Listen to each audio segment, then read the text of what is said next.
Mengapa melupakan lebih sulit dibanding mengingat kenangan? Karena saat kamu berusaha mengempas sesuatu dari dalam pikiran, justru itu akan selalu mengingatkan. Ketika otak bekerja agar lupa, berarti kamu belum bisa melepasnya. Monolog cerita pendek kali ini berjudul Melipat Waktu, ditulis oleh Vini Dianita dan dibacakan langsung oleh penulisnya. Aku memutuskan pergi mendaki gunung terbesar sebagai pusat persemayaman bagi para dewa, Semeru. Aku ingin mengulang kenangan bersama seseorang yang tengah kurindukan, tetapi tak dapat kuajak bertatap muka lagi sekarang. Rizka, dia mantan kekasihku yang pernah mendaki gunung Semeru bersamaku 1 tahun lalu. Tetapi sebuah tragedi memisahkan kami. Kini kami hidup dalam dimensi yang berbeda. Dia pergi untuk selamanya. 1 tahun belum cukup bagiku untuk melupakan, karena pada hakikatnya melupakan lebih sulit dibanding mengorek ingatan. Padahal 1 minggu sepulang dari Gunung Semeru waktu itu seharusnya aku melamar Rizka. Namun ternyata Tuhan tidak merestui kami melangkah lebih jauh. Cinta di antara kami terasa semu.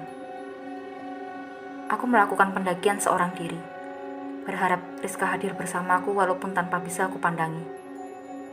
Di depan gapura Ranupani kupanjatkan doa melalui mulutku dengan tanpa malu, karena aku tahu, aku telah melakukan banyak dosa dengan mulut ini.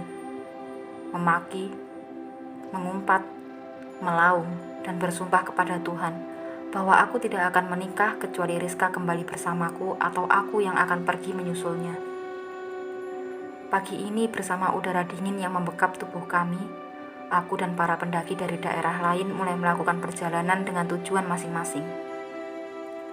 Tak sengaja ekor mataku menangkap sosok dalam balutan jaket merah dan topi kupluk rajut berwarna jingga tengah berjalan di depanku bersama rombongannya. Pakaian itu mirip seperti yang digunakan Rizka saat mendaki Gunung Semeru 1 tahun lalu. Aku ingat itu. Tidak perlu waktu lama untuk mencapai Ranukumbolo, karena jalur pendakian yang tidak asing bagiku memudahkanku. Tirta Amarta atau air kehidupan terlihat dari sini. Airnya begitu tenang dan memantulkan sinar matahari kemana-mana. Aku melihat ke sekeliling, mencoba mencari seseorang yang menggunakan topi berwarna jingga tadi. Tapi aku terpaksa menelan kecewa. Sosok itu tidak dapat kutemukan. Sesampainya di Kalimati, kulihat seseorang yang sejak tadi kucari. Ternyata dia seorang gadis. Gadis itu tengah berjalan sambil memegang perutnya. Aku terhenyak saat melihat wajahnya. Dia mirip seperti Rizka. Sangat mirip.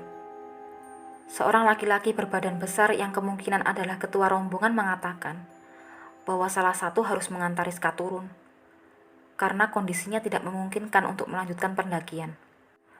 Aku membuka lebar kedua mataku saat mendengarnya. Astaga, nama gadis itu juga Rizka. Namun kulihat teman-temannya tampak keberatan jika harus ikut turun dan melewatkan banyak momen yang rencananya hingga puncak Mahameru. Entah apa yang mendorongku, aku menawarkan diri untuk menemaninya turun. Ketua rombongan menghampiriku dengan wajah berbinar. Kami berkenalan sebentar dan atas persetujuan gadis bernama Rizka yang mirip kekasihku itu, akhirnya aku menemani Rizka turun kembali ke Ranupani. Rizka tidak banyak bicara. Perutnya mengalami kram dan nyeri karena datang bulan. Sebenarnya aku sangat ingin mengajaknya bicara, menceritakan Rizka yang aku kenal pada Rizka yang kini berjalan denganku beriringan. Namun gadis itu menganggapku seolah tidak ada. Senja sudah menyapa kami sejak tadi. Jalan yang kami lalui sepi. Aku tidak berpapasan dengan pendaki lain sama sekali. Tiba-tiba, gadis yang berjalan di depanku sejak tadi berhenti melangkah. Kemudian berteriak kencang lalu berlari ke arah kanan. Dia berlari ke arah yang tidak seharusnya dilalui oleh pendaki. "Rizka!" teriakku sambil mengejarnya. Bagi seorang gadis, lari Rizka termasuk kencang. Sedangkan aku yang menggendong karier, agak kesulitan mengejar. Rizka berlari ke arah jurang. Aku dapat melihatnya dari posisiku kini. Jaraknya sekitar 200 meter di depan kami. "Rizka, berhenti!" suruhku. Tetapi tetap tidak dihiraukan oleh gadis itu. Kupercepat lariku hingga aku berhasil mencengkram pergelangan tangannya, tepat saat jurang sudah 1 meter di depan kami. Kulihat sorot mata Rizka tampak kosong. Kutepuk kedua pipinya sambil berdoa apa saja. "Rizka!" bentakku keras agar dia dapat mengembalikan kesadarannya. Kutatap kedua bola matanya yang bening, sama persis seperti mata kekasihku. "Jangan melamun! Kenapa kamu berlari?" tanyaku dengan suara tinggi. Aku melihat sesuatu yang mengerikan di depanku tadi. Seorang laki-laki muda menatapku nanar. Wajahnya penuh luka serta darah, dan dia berusaha meraihku. Rizka memejamkan mata sambil menggelengkan kepala, berusaha menepis ingatannya. "Sekarang sudah aman, kamu bersamaku.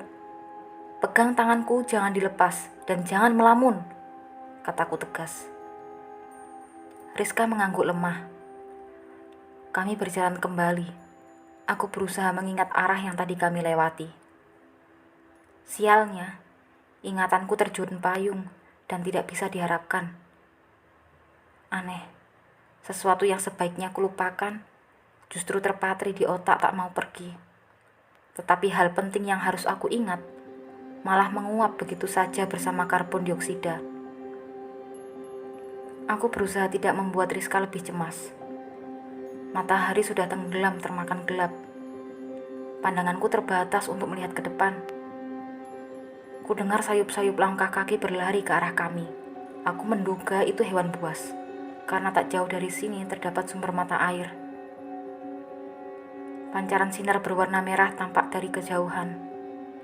1, 2, 3, 4, ada lebih dari 5. Sinar itu berasal dari api obor. Aku berharap mereka adalah penduduk yang dapat mengantar kami ke rute yang benar. Mereka semakin dekat dan langkahnya semakin cepat. Sekelebat bayangan tanpa obor mendekat ke arahku dan Rizka untuk mencari perlindungan. Pria paruh baya berkulit putih dengan pakaian hitam mencoba bersembunyi di balik punggung kami. Kami sontak menjauh karena terkejut, tetapi pria itu justru semakin merapat. Penduduk yang membawa obor sudah mengepung kami bertiga. "Bunuh mereka!"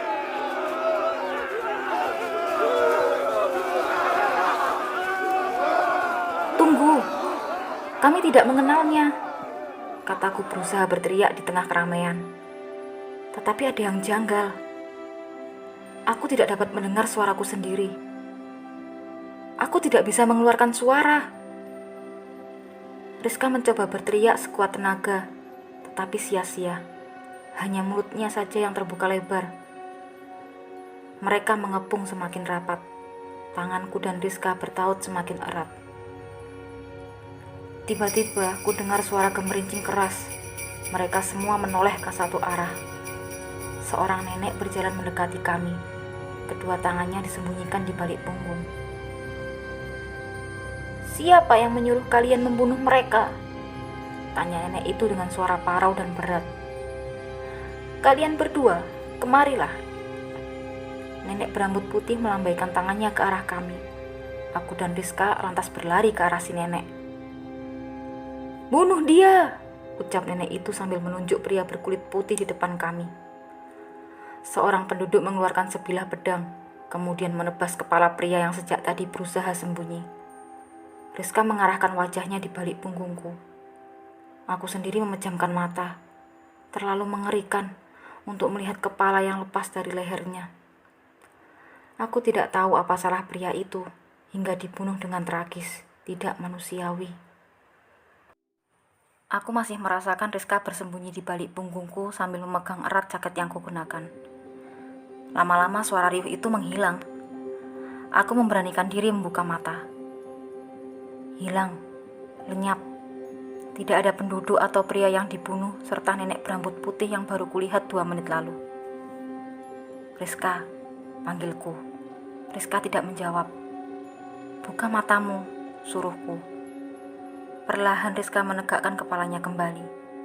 Dia mengejapkan mata. "Kemana mereka?" tanya Rizka ketakutan. Aku juga tidak tahu, jawabku.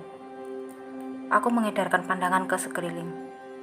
Tempat ini berbeda dari yang sebelumnya. Aku ingat betul. Di mana kita? Tanya Rizka bingung. Aku tidak menjawab karena masih berusaha mencari tahu. Kami telah berpindah tempat tanpa berjalan. Telingaku menangkap suara beberapa orang tengah mengobrol dan tertawa di balik semak di samping kami. Rizka mengeratkan tangannya pada lenganku. Dia ketakutan. Perlahan, kusibak semak belukar dan kulihat sinar senter berpendar memberikan penerangan. Ada tenda dan api unggun serta rombongan manusia. Aku sangat berharap mereka manusia nyata, bukan seperti yang kami temui beberapa saat lalu. Entah apa itu. Seseorang melihatku dan tersenyum menyapa kami menggunakan isyarat anggukan kepala. Aku membalasnya. Baru sampai, bro? Tanya laki-laki dengan jaket biru tua serta kupluk hitam yang kuperkirakan seusiaku. Dia berdiri dan mendekatiku. Syukurlah, mereka benar manusia. Aku mengangguk. Bermalam di sini, tanyaku sambil menutupi kekhawatiran. Iye, masih ada tempat tuh di belakang tenda gue. Lo bisa pasang di situ, kata laki-laki itu sambil menunjuk ke arah tenda berwarna merah. Terima kasih, sahutku. Kemudian segera kupasang tenda yang kubawa dan mengajak Rizka makan malam. Rizka, panggilku untuk kesekian kali.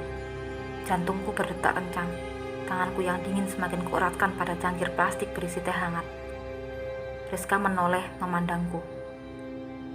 Kamu tadi melihatnya kan? Atau kejadian tadi hanya halusinasiku? Tanyaku. Setelah 30 detik Rizka baru merespon pertanyaanku. Aku juga melihatnya tadi, kata Rizka pelan. Aku mengembuskan napas panjang. Kuputuskan untuk tidak melanjutkan pembicaraan. Rizka minta tidur di dalam tenda. Sedangkan aku lebih baik memakai sleeping bag dan matras di luar tenda sekaligus menjaga Rizka. Aku khawatir jika dia tiba-tiba berlari lagi ke arah jurang. Aku mengikat kaki gadis itu dengan tali terulur yang juga terikat di pergelangan tanganku. Aku masih harus bertanggung jawab atas keselamatan Rizka. Keesokan paginya, aku terbangun saat sinar matahari sudah menyapa bumi tanpa malu-malu. Kulihat tenda milik laki-laki yang berasal dari Jakarta telah bersih. Sepertinya dia melanjutkan perjalanan tadi subuh. Tali yang mengikat pergelangan tanganku masih ada. Kupanggil Rizka, tapi tidak ada sautan dari dalam. Aku membuka tenda dan kudapati Rizka tidak ada di sana. Dia menghilang tanpa jejak. Tali yang kuikat di kakinya tergeletak, mengikat udara. Ku cari Rizka dan kupanggil namanya berulang kali tetapi tidak berhasil kutemukan sosoknya. Anehnya, tidak ada orang lain di tempat berkemah selain diriku. Akhirnya kuputuskan untuk segera turun dan mencari petugas. Aku tidak sadar bagaimana tiba-tiba aku bisa sampai di Ranupani, padahal terasa hanya berjalan beberapa menit saja. Ketakutanku tenggelam di antara kebingungan. Aku baru akan menghampiri pos tempat petugas berjaga. Namun, kulihat sebuah jeep menurunkan satu rombongan anak muda. Seorang laki-laki bertubuh besar yang terlihat tidak asing dan sosok dengan topi kupluk berwarna jingga dengan jaket merah di antara mereka. Kuperhatikan dari dekat. Itu Rizka. Namun Rizka yang mana? Kekasihku atau gadis yang kucari sejak tadi? Tak lama kemudian, rombongan lain datang berjalan menuju gapura. Laki-laki dengan jaket biru tua dan kupluk hitam tengah berbicara dengan seorang temannya menggunakan logat Betawi. Aku semakin bingung. Ku dekati Rizka untuk menanyakan kejadian janggal ini, tetapi Rizka seolah tidak melihatku. Ku panggil namanya berulang, tetapi dia tidak menoleh ke arahku sama sekali. Aku berusaha meraih lengan atau bahunya, tetapi tidak bisa. Kulihat mata Rizka seperti baru menangis. Teman di sampingnya terus merangkul dan mengusap punggung gadis itu. Cukup simpan nama Adit di hatimu, Rizka. Adit telah pergi 1 tahun lalu. Dia sudah bahagia di surga karena dapat melihatmu sepanjang waktu. Hari ini, kita mulai dari Semeru, kata teman Rizka, gadis berambut sebahu itu. Tunggu, Adit? Bukankah Adit itu aku? Terima kasih telah mendengarkan monolog dari cerita pendek berjudul Melipat Waktu. Jangan lupa like dan subscribe ya. Nantikan monolog dari cerita pendek lainnya. Sampai jumpa.